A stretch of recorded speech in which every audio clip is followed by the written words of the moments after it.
Welcome to Talking Buffalo, featuring conversations with guests from around the world of sports, media, pop culture, and all things Buffalo. With your host, Patrick Moran. All right, what is going on, everybody? How you doing? Welcome to another episode of Talking Buffalo podcast, part of the Blue Wire Network. I got my man Aaron Quinn from Cover One with me, weekly chat, and this is a fun time of year for the third straight year. Aaron and I are going to do a series of Buffalo Bills mock drafts, 6 of them, in fact, leading up to the actual NFL draft. It's been a bit, man. I was on, you know what? You went on vacation. My turn last week. It was a lot of fun. How you doing, buddy? What's going on? You get a little sunshine?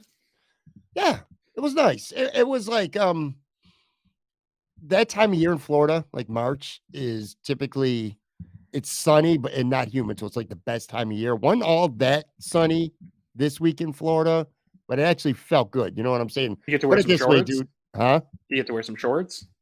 Oh yeah. Yeah, perfect. Definitely. Okay. It was windy, but it just, man, looking up at the blue sky. It's a nice. Yeah. Honestly, my vacation in Hawaii, we a few days it was windier than normal there, rainier than normal, but we were still in shorts, being able to be outside. Like even, dude, like it's sunny out here, blue skies here in Western New York. But I drop my kids off at school. It is still windy and cold. Like we definitely misread the weather. It said like 42 degrees, and usually here that's like pretty decent. I can wear just like a light pullover or a hoodie, and we were out there waiting. We were freezing, man. The wind was just cutting through our clothes. So I would take, as much as I hate Florida, I don't think I want to go there for it, but I would take that weather you got, bro. I like, you know what? I had a good time, man. I like Florida. There's a lot of things to not like about Florida, and I understand why a lot of people don't like Florida, but we're like, I call it a vacation, but it was like where I lived for 5.5 years. And like, Right. You and the fam went to Hawaii. That's completely new to you. You didn't know a soul on earth there. Whereas I pretty much went to go see a bunch of people that I already knew. I like the people, man. I like the vibe. It's a chill vibe in Florida. And there are a lot of things to not like. I totally get it. That's because maybe in the section of Florida, or you were on the West Coast, right? Yeah, I'm on the coast, like the Tampa Bay Gulf Coast. I do think that's probably the best it is Florida has to offer. For sure. You don't want to be in the mainland. No. Florida, like in the middle. The vibe is not cool there. And then I don't know, the East Coast is a little weird. Not a big fan. Not my either. vibe. Yeah. When you went on vacation though, by the end, as much fun as you had, did you get to a point where, all right, it's time to come home now and kind of get back into things, or did you have some depression coming back home? The last like day and a half, our last day we had till about like 5-6 o'clock. We had to be back at the airport at like 3. And so we were just hanging on the beach, enjoying it. And I felt seriously like a little bit sick to my stomach of like, this is it. Yeah. I got to get it all in now. And I don't know when I'll ever be able to get back here, if at all. Yeah. I hate that feeling. Every year we go home for 2 weeks to Maine. Right. And it's a huge trip for us, big anticipation trip. And 2 weeks is a long time. And I get the same vibe there. Like when it's time to leave, it's like, oh, this is over. Because the thing about vacations, Pat, and I don't know on this one, because you said like it wasn't as much of a vacation as it was visiting friends and stuff like that. But with vacations, at least in my house, we get so excited. The anticipation of going, we book a trip in advance. And then as it gets closer, you're looking at all this stuff. You have so much anticipation. And then it gets there. And you're doing so much stuff and it goes so quick, you're having fun, that it's almost the anticipation to it, the build up to it, and then it just is gone in a blink of an eye. It always makes me sad that it's going to wrap up and be gone and go home. And plus it costs a lot of money. And so you feel like, dang, like I spent all that money and it just blew right by. I'll do it again every single time. But yeah, no, when we were leaving Hawaii, I was sad. My wife and I have just been looking for ways to get back already. We got back home and just started looking at trips again. So we loved it, man. So yeah, no, nothing pulled me back home, especially this time of year. Like I get excited to be in Buffalo for the summer, coming up here, the spring, right around the draft. It gets real nice and warm here from then until... You just told me it's ready to pop. You just told me before we started taping, like you feel like the weather is ready to pop. It's going to turn here in the next couple of weeks. And this is where you got to be in Buffalo, all the way up until like Halloween. From now until Halloween, weather's going to start getting nice. This is the prime time. That's when I miss Buffalo. The last month, no, you couldn't pay me to want to come back here right away. I second guessed myself because I went to Florida during St. Patrick's Day weekend, and that's such a big deal, at least for some people. Certainly me, it is. in Buffalo, but I don't regret it, man. I had a lot of fun. It was sort of a vacation because I took off from my regular job. I brought all my podcasting gear down, dude. Was going to do a show last Friday. I said, hell no, whatever. I did drop a show today, actually on Tuesday morning. Well, we're taping this Tuesday morning, but I made the mistake of doing an episode early Monday morning. And of course, like minutes after I was done recording, the Bills signed Trent Sherfield. Motor goes to Houston, and then the Bills signed Damian Harris later on in the evening. I was like, completely shot the episode. That's why I'm like, I'm not promoting it. I didn't put a link up on Twitter. If people stumble upon it and listen, because I had some takes about the first week of free agency, and was talking about the running back position and receivers and how things might play out, and then it goes and change. Now, you and Greg usually do your show live at night, so you know what I'm saying. So you pretty much you don't have that happen too often, but yeah, that sucks to put something together and then have it blow up before it even hits the ears of anybody. Yeah, we rarely get stuff live. It was actually weird. Greg's doing a bit of traveling the next couple of weeks here last week. So we've been shifting our schedule around for our show, which actually should remind our listeners that we're not going to be on Wednesday this week. But we were thinking about shifting to Monday night this week with one of the other shows. But then, Greg and I were kind of talking like, if nothing happens in free agency, what are we going to really talk about on Monday? And is it even worth it? We're kind of going back and forth. And then we ended up not switching and keeping the Air 8 Hour guys on Monday. And Greg texted me as soon as the Damian Harris thing was, he was like, why didn't we just we should have known something was going to happen this time of year where you would have something to talk about. But that Damian Harris one was later than expected. Most of these moves, to your point, come in the early morning, right when the league day starts. That one came a little bit later. So it's a tough thing in terms of content creation, trying to time it just right. I know I talked to Joe Marino a lot. He's got that issue because he's doing daily. Right. Yeah. And so he's got to record that at some point the day before. And you really want to time it up right this time of year to make sure that you aren't missing the news so that you don't end up in the same case that you just did. And you're where you're saying something that no longer is really that relevant. I just listened to Von Miller on I Am Athlete. And at the end of it, they recorded it during the Super Bowl. I can't believe they waited so long to release it. Yeah, it was February 9th. They recorded this. And so they were talking about what are the Bills going to do in free agency, and they had to put up a thing on the screen that was well, this was recorded on February 9th because everything he said those guys already went other places. And it's that's too long of a window this time of year to have anything that's relevant to the current NFL. Yeah, I agree 100%. And to your point, last week, Thursday night, I was going to, because that was the start of free agency, so things were happening quick. So I kept saying I'm going to wait as long as possible. And then by Thursday night, it got later and later. And then I started drinking and having fun. And I was like, yeah, it's just not going to happen. There was one significant Bills news item since I talked to you last week. We talked about Tremaine. He went to Chicago last week. We already covered that. But not long after we dropped our episode last week, Jordan Poyer returned to Buffalo, 2-year contract. I know I certainly did not see that coming. Surprising, at least somewhat to you too, I'm sure. Just talk about that a little bit. Obviously, there was not a market that he had hoped for because the 2-year contract, the terms really weren't mind-blowing. The safety market in general just wasn't all that great. But I don't know, just take a minute before we get into our mock draft talking about Jordan Poyer returning. Yeah, this was a huge one for me, Pat, because I obviously love Jordan Poyer since day one. I remember I went to the Carolina game in Carolina that first year that he was here. It was a Tyrod game. It was the Zay Jones who caught it. Was it Zay Jones' fault or Tyrod's fault at the end of that game? But I was walking into the stadium. It was the first drive. Carolina was driving. I was a little late to get into my seat. The first play I saw was in the red zone. Cam Newton threw it to Kelvin Benjamin down the middle, and Jordan Poyer smacked him so hard and separated the ball from him.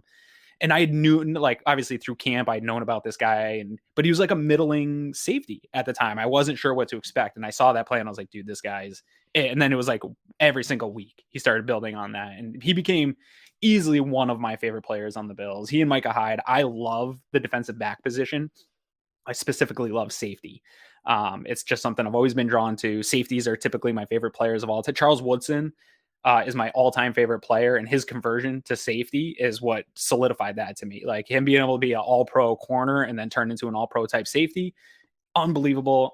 Jordan Poyer, in my opinion, and he and Micah Hyde, 1A and 1B, really are the best safeties I've ever witnessed play for the Buffalo Bills. And so, long story short here, the way things were looking heading into free agency with him getting Drew Rosenhaus, him not really, it didn't appear as though the Bills even made an attempt to get him a contract before free agency hit. It seemed like they were ready to move on. I'm kind of interested what would have happened if the incident with Damar Hamlin had never occurred, if they were going to just continue to move on and just that was it. But things sort of did line up just perfect to where when we hit free agency, I still thought it was a really low percentage chance to bring back Jordan Poyer. But when you looked at this market, you saw the high end of a Von Bell and a Jesse Bates, and you knew that was going to be the high end of the safety market. Yep. And I think everyone assumed that Jordan Poyer should be in there, but you couldn't ignore the age. Even though I think it's unfair, the recent injury history, I think it puts a recency bias matched with the age, and it just drove the value down for him, I think. And it ended up being a perfect fit to come back to Buffalo. And this is fantastic because one, I already prepared myself for the loss of Jordan Poyer. I did not anticipate him coming back. So getting him back felt like a huge win in free agency that I didn't even really think would happen. We talked about the possibilities of that market drying up and him coming back to Buffalo, but it was still kind of like maybe that's like a 25% chance thing. But I was also on the board of, you got to do everything you can to keep Tremaine Edmunds. And I didn't think you could lose both of those guys in the middle of this defense. And so once Tremaine Edmunds was gone, you saw that contract and I was like, okay, I understand why he left, but damn, I don't also want to lose Jordan Poyer. And then so to also get Jordan Poyer back sort of in that same area and moment, fantastic for a fan like me, who I do think defense matters. I do think that continuity in the back seven matters. And so you're really only left with one weak link, which I'm sure we'll talk about here when we get to the mock draft. Linebacker is a pretty big weak link to be missing, but returning Jordan Poyer with Micah Hyde, with Tre'Davious White, who's healing, with Taron Johnson, like that type of continuity 5-6 years into the NFL is very rare to be able to maintain that type of stuff. And I think it's a great thing that the Bills were able to do it. Still some concerns about the safety position going forward, but at least for this year, that is something the Bills really don't seem like they have to worry about. It almost feels it was to me such a surprise that it almost feels like it's a new guy coming here, because I didn't spend a lot of time thinking about him returning. And another thing too, by the way, we need to stop paying so much attention. And I think we read tea leaves and with Twitter and social media sometimes a little bit too much. Going by, well, Jordan didn't actually tweet, but not getting into too many details. Rachel Bush's flirtation with all the fans from all the other teams and everything, it seemed like she was always talking about past tense when it came to things that Jordan did here over 6 years in Buffalo. It just helped add to making it feel like a foregone conclusion that he was going to be gone. You know what I'm saying? So sometimes I think we pay a little bit too much. I think there was some, there were some optics, and it wasn't, I think, some of what Jordan said, and I might be a victim of this too, or part of this too. He got on his podcast and talked about, he was asked a question as to whether or not, like, if it's not in Buffalo, where does he want to go? And he talked about better weather and not taxes, which that's okay if that's his opinion. I am always going to be an advocate of players being able to speak their minds. It's what we sort of want, right? I don't care necessarily in the press conferences and that arena, but I do think it's important for players to speak their minds. But this is the game a little bit you play with optics when you do speak your mind. Like we're seeing it with Stephon Diggs. I don't have any issues with what Stephon Diggs has done or said or the cryptic tweets, but people do. And I understand why those optics bother people. And I understand why people get anxious about the things he says and about the things he tweets. I understand. And I understand why people were frustrated with what Jordan Poyer said. I do think he lent himself a little bit to the people getting riled up on Twitter and just assuming because of the things he said that his relationship with the Bills was done. And I do think, to be fair to those people, I do think both parties sort of assumed the relationship was done. And it sounds like there wasn't really an offer made until a day before that day, where they find the market cleared out. It wasn't looking the way it was. And Beane was like, well, hey, let's give them a call and see if we can't get this to work out again. But it seemed to me like up until recently, both sides were kind of speaking in past tense and moved on. Yeah, good point. I agree. Monday, not a splashy day for the Bills, but I feel like it was a pretty good day. Getting Trent Sherfield, the receiver that I saw some in Miami last year and did some things that I liked. And then Damian Harris, again, the guy's not Saquon Barkley by any means, but it feels to me, at least anyway, that he could be a good fit on this team. Again, before we start mocking here, just talk about those two additions a little bit and what you think they might bring to this offense and if you think it might change something that the Bills might do going forward when it comes to this draft in 6 weeks.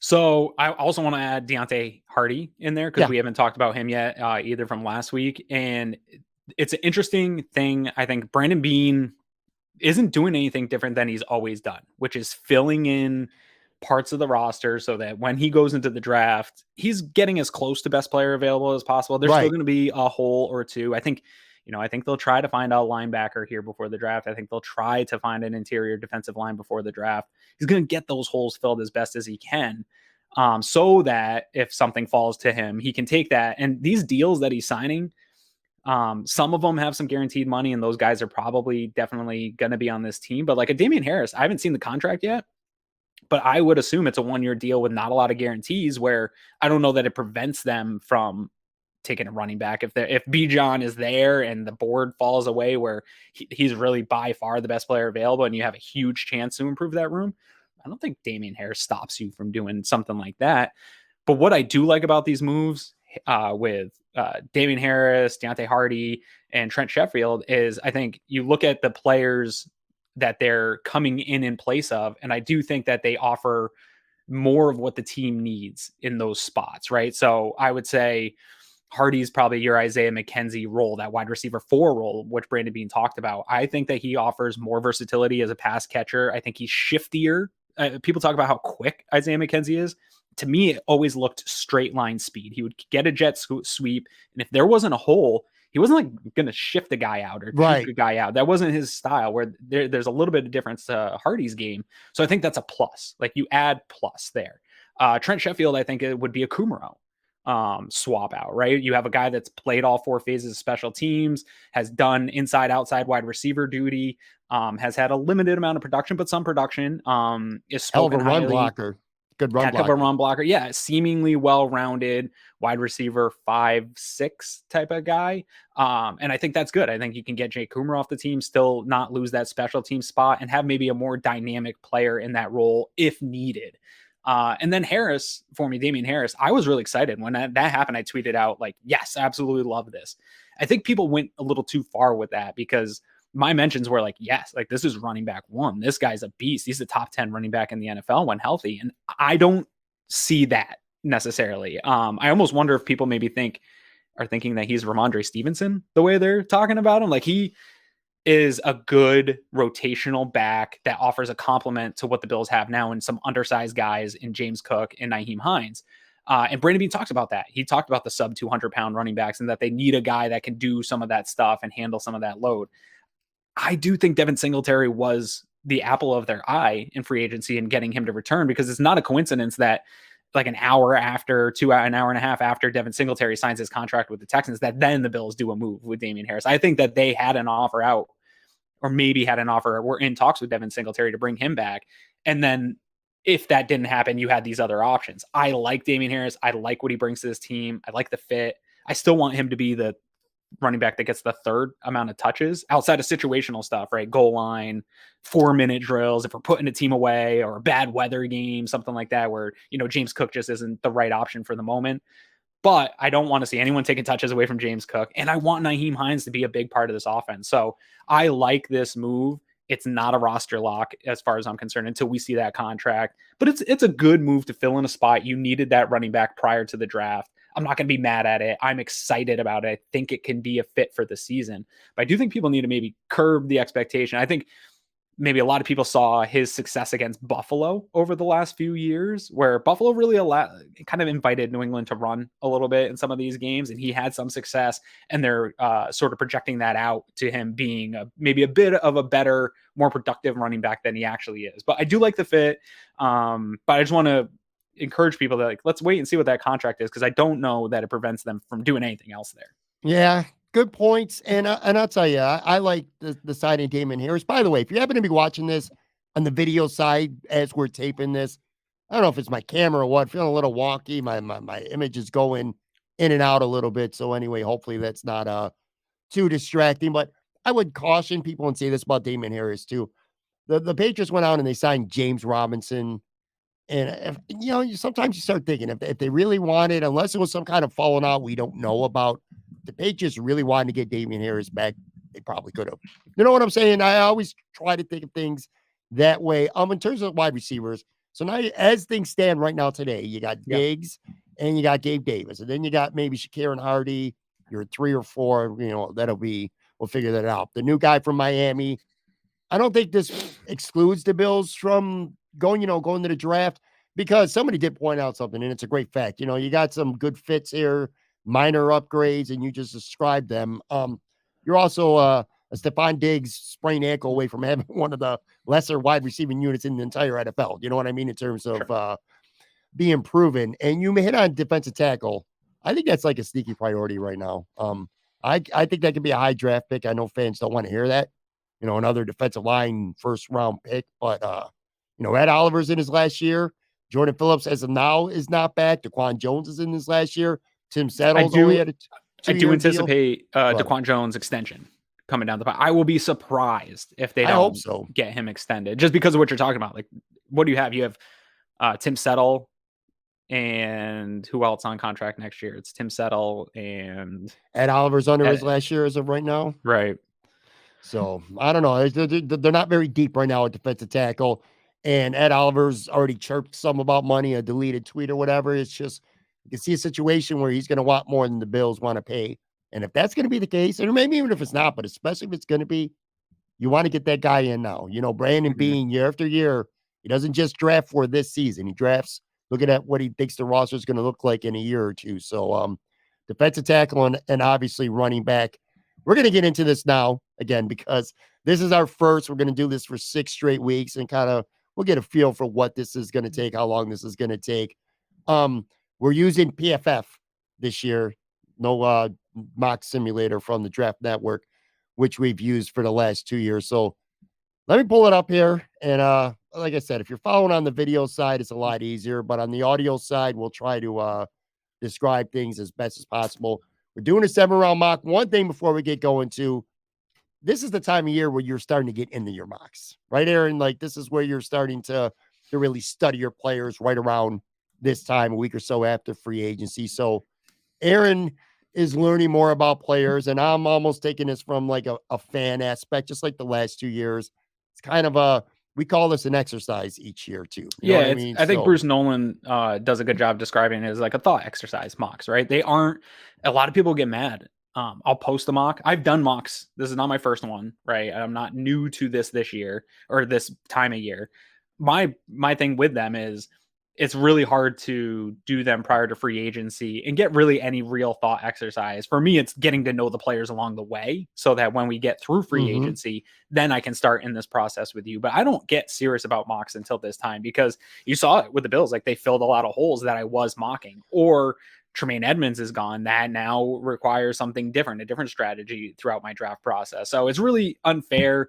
The people that are doing them in, December and during the season and stuff, it's like, what are you doing? Like, this has zero meaning. You're just getting clicks. It makes zero sense at all. Now's the time to really get into it. So to the point though, it's a thought exercise. It's getting to know the players. I don't think that you can rely on any board, whether it's PFF, the Draft Network, Pro Football Network, whatever it is.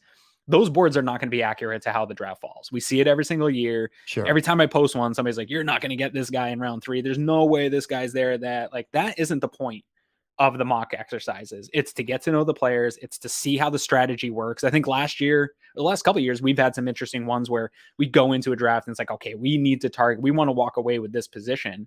And if you don't do it in those early rounds, you have the chance to miss out. So I think it's the thought exercise that shows you a little bit of like, oh, this idea that I can wait for this position, that sounds good in theory, but like, you run through these simulators and it doesn't always work that way. So if you have your eyes set on a type of position or a type of player, when they're available, you take them. So to me, it's the interesting thought experiment of how can these things shake out this year, what to look for, what players to look for. And every single time we do one of these, I walk away with a player I go study, because he keeps popping up or he keeps showing up, and it's something I got to look into a little bit further. So that's where I'm at. I'm probably good here for the first 3 to 4 rounds. It's that round 5 through 7 that I'm still playing a little bit of catch up with and getting to know some of these guys. But that's what this process is for. We'll learn together, Pat. All right, a real quick break to come back on the other side, and we're going to start our first of 6 straight weeks of Buffalo Bills mock drafts.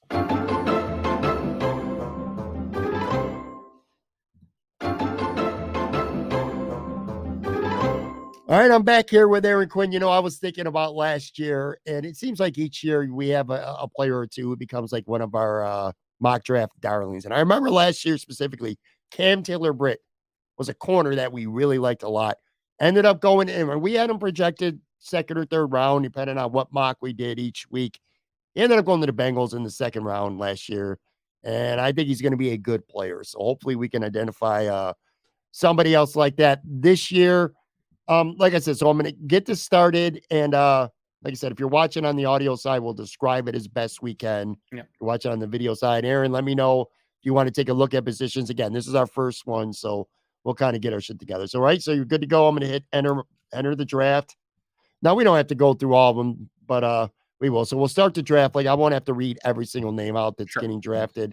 Can you see the guys going on the board? Yep. You know, yeah, none of these a lot of quarterbacks early. So yeah, none of this top. I mean, the only thing that makes a difference to us as Bills fans is, man, if you could get a number of quarterbacks going and pushing talent down, or there's a run on a position that isn't need for the Bills, and you can push some players down. That's kind of the thing to watch here to see if anyone slides to you. But now we're coming up.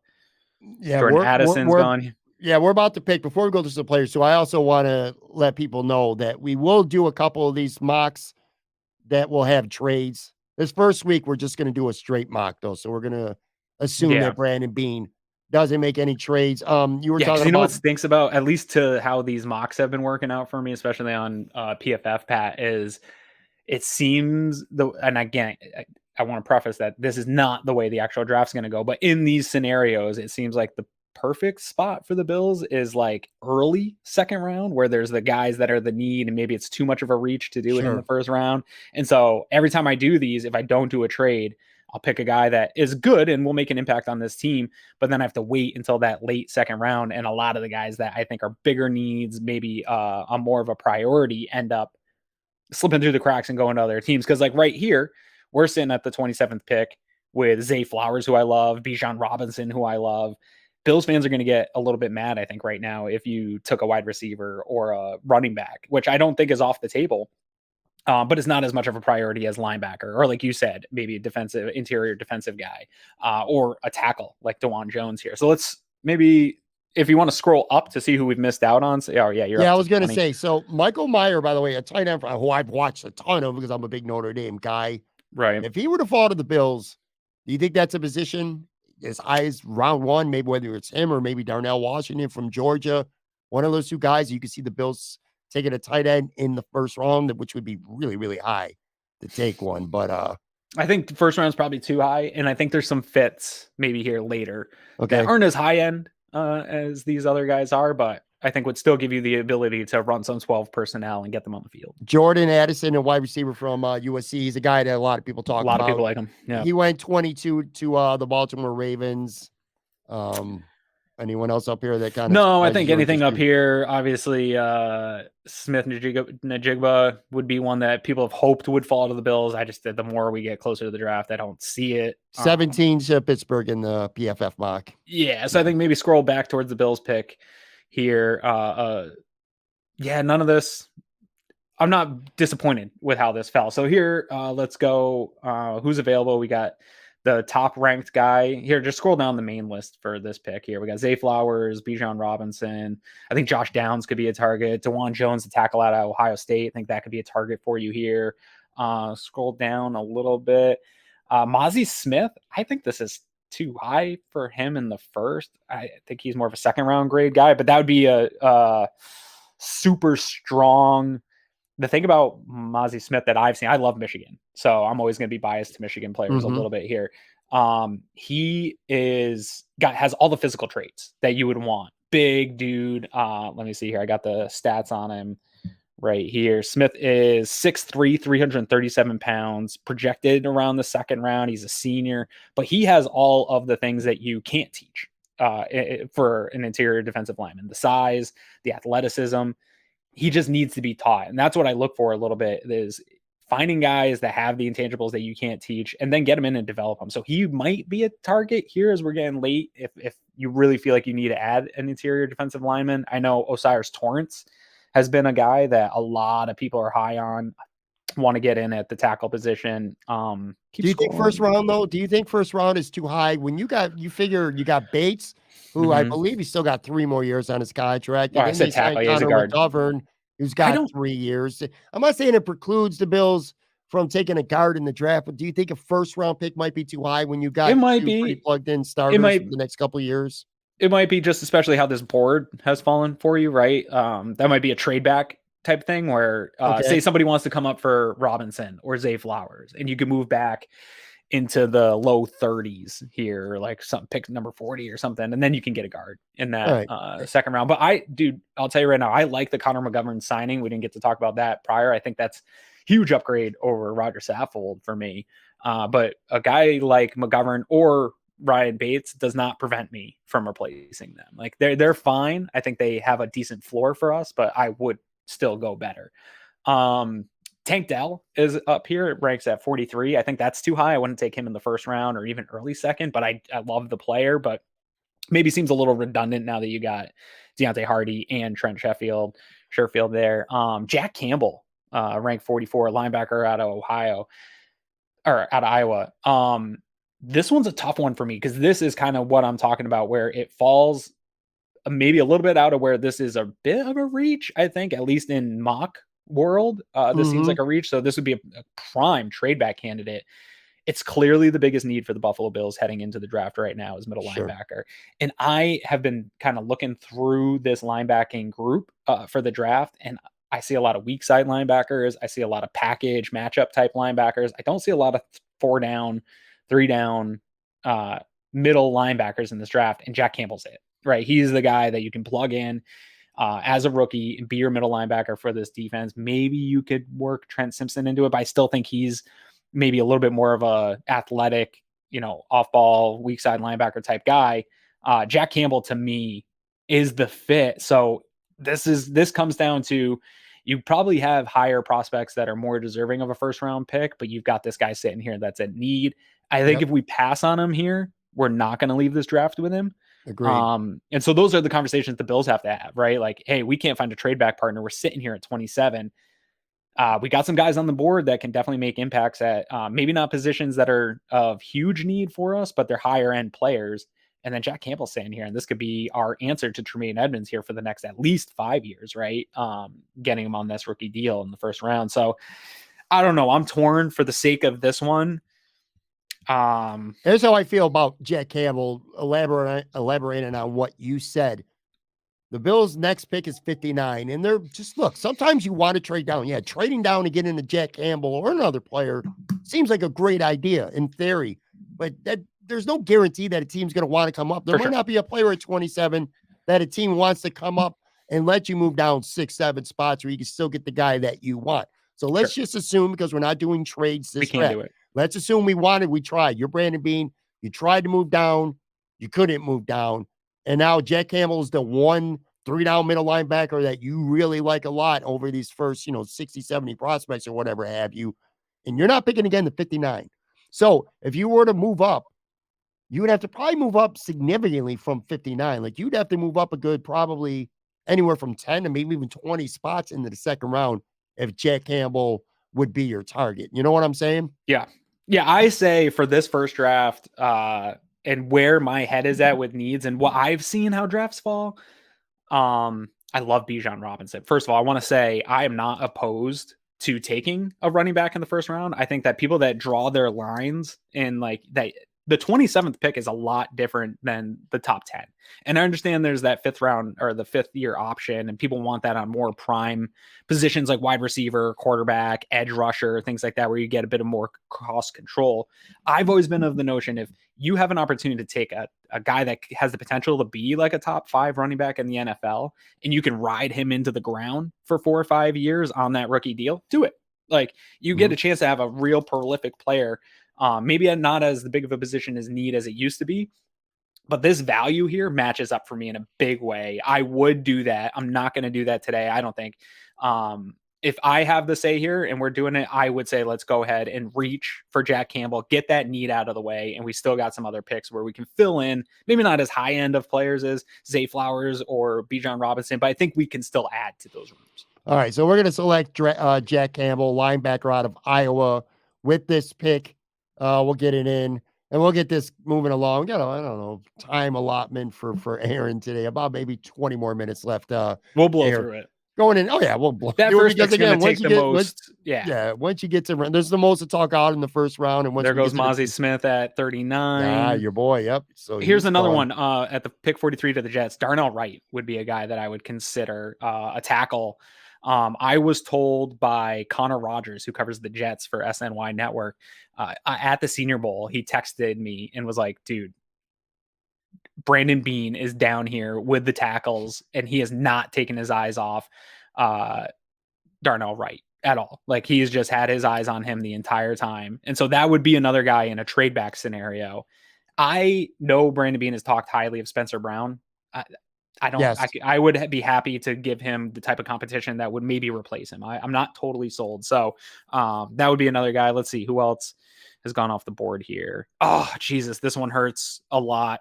I'm not going to lie. John Michael Schmitz going one pick before the Bills here in our second round pick. This hurts me. This guy is my biggest draft crush right now and biggest target, because again, I am all for upgrading the guard spots. If he came in, if you drafted John Michael Schmitz and he beat out McGovern or Bates, that's a win for me. Those guys haven't done anything to solidify their long-term starters here for me, but he's a center too. So that scenario, you could get a guy in that maybe comes in and starts at guard. Maybe he doesn't. Maybe he comes in and he spells those guys and is a rotational guy. We've had to use backup offensive linemen every single season, right? So I'm all for that too. But in 2 years, we don't know where Mitch Morse is going to be in his career. We don't know what that's going to look out. So having a guy in the reserves that can be a swing interior offensive lineman that can play center in a pinch, that can play some guard in a pinch, is a huge value to me. And it hurts me to see him go before the cap. So that would be one that we're going to keep an eye out on for as these drafts go on. Tank Dell's still sitting here. Let's scroll down a little bit as to who's available. I want to point out too, while you're looking, Darnell Washington, the tight end from Georgia, is a guy I like, man. Big boy. It's almost like having Bobby Hart out there who can run routes and catch passes. And by that, I mean Bobby Hart would often come in as, that sixth offensive lineman. So I think he'd be a good fit. Scroll up a little bit. Guys I like here, down a little bit here, Syracuse's Matthew Bergeron. We heard from Matt Perino, who had people at the Syracuse Pro Day saying that Cromer was putting Bergeron through workouts. Eric Turner confirmed that this is a Cromer type guy. Like, he just matches the Cromer fit. This could be a tackle. This could be what exactly I'm saying in terms of that guy that can come in and do push Spencer Brown for a spot. Carl Brooks is another one here. Bowling Green edge. I like his size. I think that, obviously people would be frustrated if we spent another high pick on edge, but I think this is a guy that can do a little bit of outside inside stuff.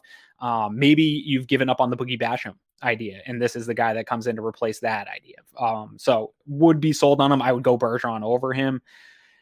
Zach Charbonnet I love, but I don't think he's a pick for the Bills here, but I loved him in Michigan. I think he's a better back than shows here. Jamie Robinson was maybe a target before safety got fixed. Scroll down a little bit here. Keanu Benton. This guy's a target for me in big way. Interior defensive lineman. Again, I think has the size that the Bills are looking for at that position. Benton is a senior. He's 6'4", 315, projected right here in the second to third round. So this would also be a target. Sure. So Pat, for me right here with the guys that we're seeing available, I do also like Michael Wilson, the wide receiver from Stanford, sneaky a little bit there. But for me right now, I would say it would be between Benton and Bergeron, and it comes down to need. And where you're at. And I do think maybe Benton is more of a need in terms of the long-term viability at that position. But again, I think there's also a couple other guys I like and not so much a tackle. So my vote in the second round would be to go with Bergeron, but I would also be happy to get Benton off the board there. But all right. So for the sake of it, let's go defense offense. All right. So we're going to take a Cuse guy, man. Matthew Bergeron, tackle from Syracuse, goes to the Buffalo Bills in the second round. He's immediately challenging Spencer Brown for the starting right tackle position. I don't want to see any Greg Van Rodens on the field next year. So I'm good with drafting as many offensive linemen as we need to. So, the worst case scenario is it's an upgrade from David Quessenberry, right? Right. Yeah. Yeah. Yeah. And look, there's still, by the way, I mean, we waited a week to get into this, and we're talking as this is loading up, getting ready for the Bills' third round pick, 130 or 91. I'm sorry. Overall, look, there's still going to be players at the Bills sign. I mean, some of their own, Shaq Lawson might be back. Jordan Phillips might be back. Sure, for sure. There's going to be guys back. Anyway, so the Bills are on the clock Puna here. Ford. Round 3. Greg is pushing for Puna Ford pretty hard. So you might get Yeah, Puna I've seen Ford, that. Yeah. Yep. So Tank Dell went off right before us. What a great fit that would be in Daboll's offense in New York. I love that. Let's see here. Scroll up a little bit. Jamie Robinson's off the board. Carl Brooks, another guy that's a target of mine. Yeah, no, we're good. Nobody really stands out that was gone. Keanu Benton went off at 70, so that's a tough one to swallow. But here, let's look at what we got available to us here. So we still got 4 picks left. I keep scrolling on my screen because I have this I can also go by, if you want to check out a position the way PFF is, I can also sure. For now, let's see what's here, and then maybe we'll go by position if it starts to get a little hairy. Keep going, nothing here really standing out to me. Luke Schumacher, this would be a lot about him. Maker would be a guy, again, maybe I'm a little bit of a homer for Michigan, but one thing that Eric Turner at Cover One is very good at is finding archetypes for the coaches, for the staff, for how the offense likes to run. He fits a lot of what they're trying to do in terms of the tight end position. I think he would provide you the ability to go 12 personnel. So right now he's probably my guy, but let's scroll down a little bit further here, see if anybody else is popping up to me. Jaden Reed, I don't know where he cracks this wide receiver room though. I think I would take Schumacher over. Keep going down a little bit here.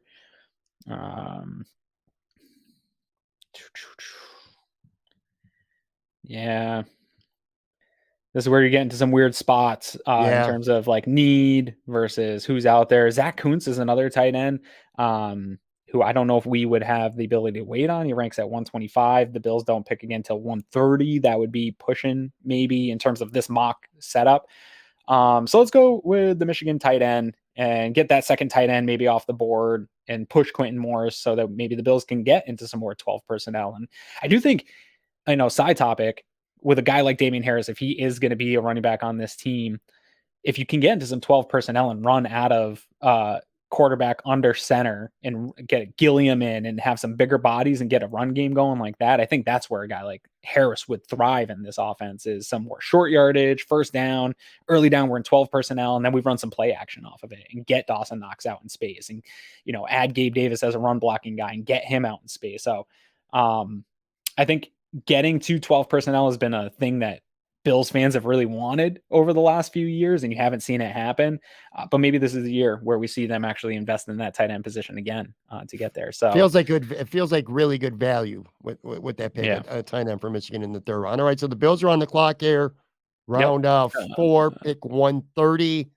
We'll scroll up, see if there's any guys that kind of. I don't know how to say his name, Michigan guy. I just call him OO, the center out of Michigan. I know he didn't interview well with Eric when Eric was at the Senior Bowl. He actually seemed like super disinterested, which was a bit of a turnoff. But where you're at here, what are we in the 4th round? I take a waiver on the guy. I think he's a good rotational 2 starting caliber offensive lineman. Dude, if I could have, if Andrew Voorhees falls here in the 4th round, I would take a waiver on that. I would run up to the podium to take a waiver on that. Guy hurt himself here in the draft process at the combine, tore his ACL, still went out and worked out, still went out and lifted weights. This would be, like you said, you've signed McGovern, you have Bates. That's okay. We can roll into the season with that, right? Sure. But I would add this as hey, sit on a shelf for a year, recover, and then next year will be your rookie year. We'll bring you in as that rotational guy, maybe a backup guy, and then long-term, you become the starter. Like he should probably be a high 2nd round pick. That injury's pushed him down here. So future mocks, if that happens where he falls here, I'm going to run to the podium to take him. But keep scrolling up. Nobody I'm real sad about. So let's see Patterson's at a Giants, Notre Dame guard. That guard that you were talking about from Michigan, this mock has him going to Baltimore, which means he will turn out to be a great offensive lineman, of course. Right. I don't know. I think Baltimore's in trouble. We'll see. Could be. Yeah, I'm not mad about anything else here. So let's keep going. Let's look. We've got a bunch of names I don't recognize already over here. Keep going down. This is where I get a little iffy. Sure. Pat, for me. See, we would have, Zach Kuntz fell here, would have been a fit. Yep. I'm not upset about it, where you ended up here. Yeah. How do you feel, real quick here, not to get off topic, because this could be related. Year after year, the Bills are going after 1 year stopgap veteran backup quarterbacks of Josh Allen. How would you feel about maybe using a pick between maybe rounds 4 through 6 on a quarterback that you might be able to develop into a 4-year, maybe even re-sign the guy afterwards, a long-term backup quarterback? Or do you just feel like this is the way to go, continuing to just sign veterans right now to play behind Josh? You're good with that. You don't want a young backup to develop, right? Not at this point of Josh's career anyway. Not at this point in the career, and I wouldn't do it in round 4. It would be like take a waiver on a guy later with some traits, maybe a guy you can tuck on your practice squad type of a player.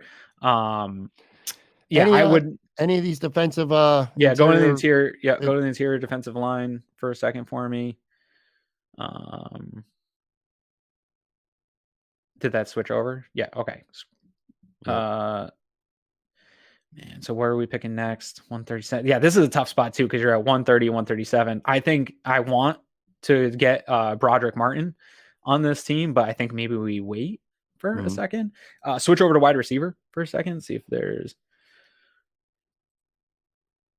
Oh, I gotta get rid of. See how so good it is. First time I've used. I know, I hate that. I do that all the time. All right, so yeah, we're looking at wide receivers for people listening right now and not watching. No, nothing. Oh, I do like Ronnie Bell. Maybe later on. Let's see what's guard look like. I also want to point out too, while we're searching around here, we'll go to interior offensive line next. Is that I've noticed with PFF, their rankings seem to be really different than like CBS or the Draft Network. Yeah, I'm not saying it's good or bad. I'm just saying PFF seems to have really different rankings. Everyone does. Really fluctuates. But I mean, like, if you notice though, you can set this to what the board I think we're using. You can skew the board to public or PFF side. I think we're somewhere in the middle. I saw. Yeah, we're in the middle, pretty much in the middle at this point. Yeah, dude, none of that. I hate this pick. All right, go back to the main list. Sorry. You're good. This is part of the fun here, man. Yeah, let's scroll down a little bit here. Deuce Vaughn. Keep going. I do like Yasir Abdullah. I think we could do that. Let's go Yasir Abdullah, an edge. This isn't going to be a guy that comes in and blows you away, but I think could be a rotational part of that edge room. I think we need more of it. I know people don't want to invest in it, but AJ Epinesa is going in his last year of his contract too. So. Yeah. And Joe Miller brought up a great point like last week in terms of Epinesa and Basham. I'm a little bit higher on them than maybe most people are, but still, you don't want with Von Miller potentially out until again Thanksgiving, right? Like there's a real chance he could go a full year in his recovery. You're talking about those guys getting like a legitimate amount of your snaps, and I would rather have it be a rotation. So anyways, we'll take him there. Okay, so we took a defensive end from Louisville. We got 2 more picks left. We're here, pick 137 in Let's go back to that interior defensive line. Oh yeah, I don't think anyone we missed out on. We kind of right. So we took Yasir Abdullah, by the way. So you want to go back to an interior defensive line here, right there. All right. So here we go. All right, and then scroll down and just take my guy, Broderick Martin. We're gonna walk away with him. He might be my Cam Taylor-Britt this year. He might. Broderick Martin, interior defensive lineman from Western Kentucky, is the pick. And now the Bills. Now we're going to be waiting for a while. We're going all the way to 205. So Broderick Martin, just so you guys know, is a Western Kentucky senior, 6'5", 330 pounds.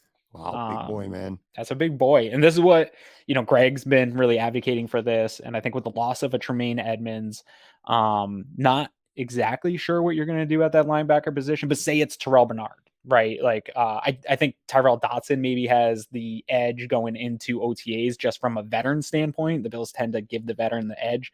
But I think picking Terrell Bernard in the 3rd round wasn't an accident. I think there was some foresight to it for how they intend to use him and how they saw that Tremaine Edmonds contract coming up.